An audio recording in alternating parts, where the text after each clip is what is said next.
Hey guys, my name is Lockin, and today we're going to be looking at and analyzing one of the most renowned, well-liked, and just in general well-respected members of the Gwent Masters scene in Tailbot. And today I want to talk about what exactly makes Tailbot so good. And if you ask someone, what makes Tailbot so good, you'd probably get answers like he's a consistent, clean, smooth player. And while that's not entirely wrong, those keywords don't exactly mean a whole lot when you start to look into them. Just getting right into it, Tailbot really understands his win condition and what his opponents are willing to do. And I know what you're thinking, that doesn't really sound like a whole lot. Everyone obviously understands their win condition. That's just part of playing Gwent or card games at the highest level, but there's more to it than that. Tailbot understands what he wants to do to win, but something that he does that a lot of other players I don't think fully do is they don't always take into account what their opponent wants to do to win. Tailbot has a knack for putting his opponents into situations that they want, but that he's also okay with, and then using that to further his and achieve his win condition. And just looking at it today was in his game 3 against I Apologize. Tailbot found himself in a position where on blue with boats into a Squirtle abuse deck, he found himself down by 20 points. Obviously a terrible spot to be in, and he found himself faced with a couple options. Deciding to take a abnormal line for a Skellige deck that is known for trying to use carryover to avoid going cards down, Tailbot elected to instead go a card down to see if Power Guys would pass. Power Guys decided that he would win the round uneven if the round went long enough, and he wanted to do that. So he did, which makes sense. That's exactly what Power Guys wants to do. He wants to win that round uneven because he's capable of doing so. So Tailbot knows that he won't pass there, but Tailbot also knows that as the round goes a bit longer and moves into what you could call a mid-range round, his ships are also accruing value.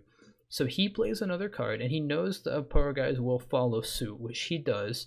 Then he finds himself in a situation where he is now down by 20 points. So, what exactly does Tailbot have to do? Tailbot has the option of playing a card and then going down to, again, preparing to do so. But Tailbot also looks at the situation and sees that he has Udalryk, and he elects to take the Udalryk, which did draw ire and criticism, but when you actually look at it, is a pretty smart play. So Tailbot decides that if he can control the round, he can move it into either a mid-ranged round or a very short round where he can bully the Squirtle player, and he realizes that there are a couple options in front of him. Tailbot, when he plays Udalryk, knows that if Power Guys has the Yavin in hand, he will either play it back, which then allows Tailbot to play Igni and take the round in one, meaning he has traded his spies successfully, and now his carryover will not be trumped by a spy. If a Power Guy likes to take the pass, now Tailbot still has an interesting option in front of him. Because a Power Guy has passed, Tailbot no longer needs his spy, because he'll be going 2 down, in which he no longer wants the negative 13 points. He doesn't want that anymore. So, by using the spy, he has at least thinned his deck of that card, and he is denied a Power Guy's ability to play his Yavin. However, given Tailbot's unusual reaction to the pass, because Tailbot is not normally known for one showing emotion on stage, I for one was very relieved to see him show emotion because I was starting to wonder if he was even human, but thankfully we did actually see that Tailbot, a little bit of emotion, that gets him every once in a while. I don't think he was expecting the pass to come out. I think Tailbot may have expected a Yavin trade to come back in which he could use Igni. But either way, Tailbot adapted to the situation and realized that by using his cards, he was going to be going 2 down, but without the Barclay Cleaver combo, Squirtle is very, very slow to ramp up. Tailbot identifies this, tempos very, very hard in round 2, and then because of the fact that a Power Guy either A, still has Yavin in hand, or B, is going to be drawing into it, the Yavin becomes a liability for a Power Guys that Tailbot doesn't have because he's already used his Udalryk. So now we see a Power Guys draws into his Yavin and correctly keeps it, assuming that it is a card that he will want to have.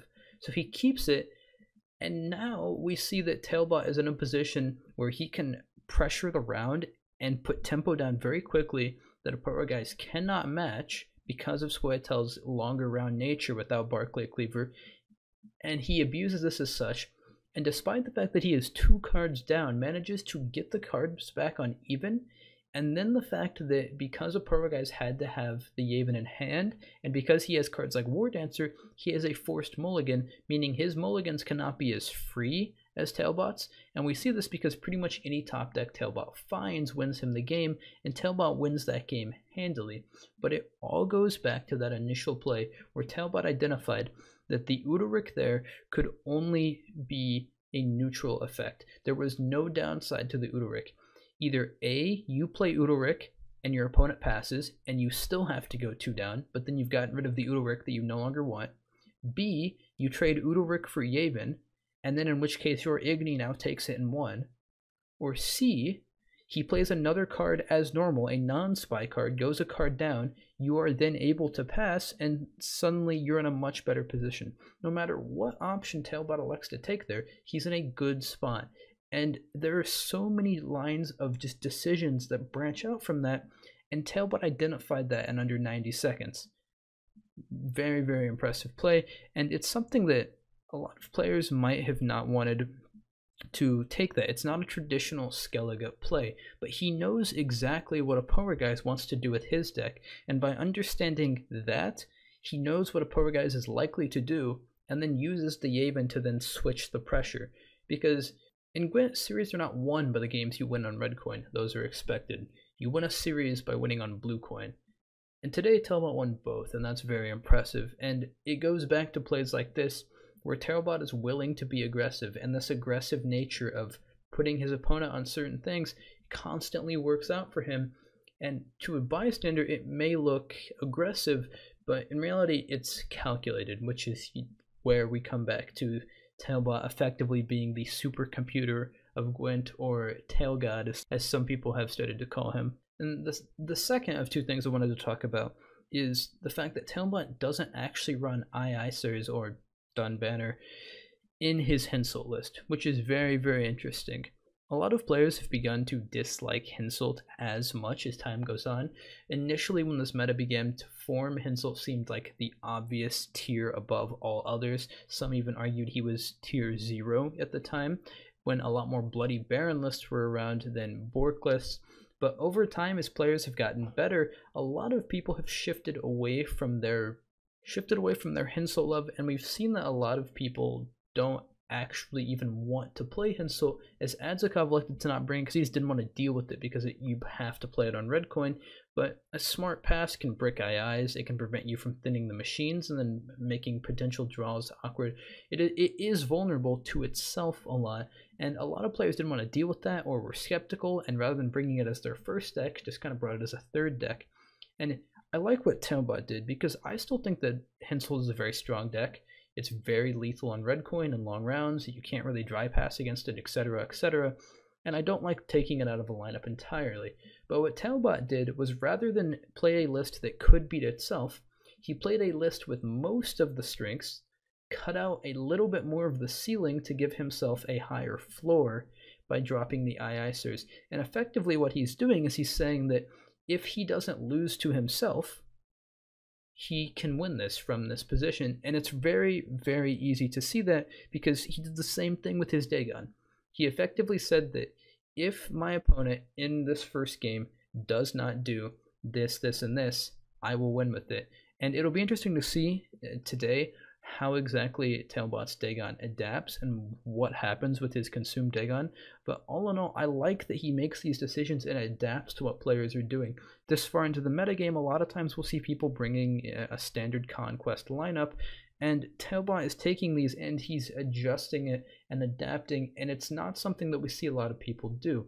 Adzakov sort of adapted and dropped it, but I don't think that dropping Henselt entirely is correct. I still think Henselt's a very, very good deck, and there's not really another viable Northern Realms option anyway, and so then you're forced into one of the other factions, which maybe is okay, but I still like bringing Henselt, which is why I think Tailbot's adaptation really will push him over the edge.